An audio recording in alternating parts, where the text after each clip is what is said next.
Talk about the genesis of the idea, because it wasn't like you just went into some factory kitchen and said, let me come up with some ideas for how to make food. These are recipes that came out of your own upbringing, They're your own family. from my mother and father recipes. And me and my partners, Charles and my son Zori and Alex, they did all the legwork and went into places, promoting my food. And they got a lot of yeses. Sometimes you get all no's. We got a few no's, but then the yeses outweigh the no's. Yeah. Were you surprised by the reception to it? Not just in terms of the stores that picked it up, but really the actual customers who ended up buying it. I was very surprised. Because I've always cooked, and that's why my partners, they all ate my food back in the day and said, this should be in the markets. This should be somewhere so people can purchase it so they can get the goodness that they've been getting all their lives. So when it did as well as it did, I was shocked. I was shocked. But I shouldn't have been, because I knew it was great food. And I knew from my heart I don't put out anything that's less perfect. So I was surprised but happy, happily surprised, yes. You mentioned how you wanted to make sure that it was also affordable. Talk about that decision process. I mean, given your celebrity, given the quality of the food, particularly the pies, which I've tasted the pies. Some of the other things I've yet to taste. Do you like them? But I love them. Okay. I love them. Good. But given the quality and given your star power, I feel like you could have put any price tag on that and probably still sold out. I wouldn't have felt good in the heart.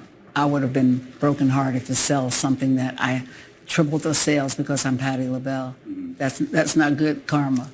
So at the prices that they were, and when they started doing so well, I was happy that people who can't really afford some things in life can get the good life from my products because they're reasonable. So after you finally started to make traction with some of these business, I mean, how long did it take before it really started to take off? We were blessed instantly, right away. Yeah. So what do you want to do with it next? What do you want to do with that business? Oh, we're growing every day. We have new products coming out next year, pancakes, waffles, the powder for the pancakes, syrup, a lot of breakfast items. And every day we come up with new ideas as to what we want to put out in the public for somebody to have, yes. Now, this has obviously become a big part of who you are, but you are still a musician. You're still a touring musician. I'm told you just got off tour. Yes, Sunday. Yeah. It was the end of our tour for 23. I never stopped touring.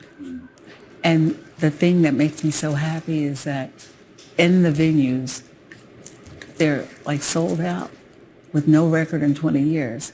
So people are still coming to see the Soul Has Been who does not have a record out, you know. So I'm working on that this year, and next year it'll be out.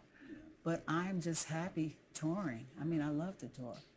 Yeah, and you jokingly use the word has been, but as I'm sure you know, you're anything but that. I am not a has been. And you have the fan base from back in the day, but you also have a new generation of folks, even though you haven't put out an album in 20 years, that have gravitated to your music, however they've discovered it through streaming or whatever here. I mean, how does that make you feel when you see a 20-year-old or even a 25-year-old say, oh my God, this is... I question them.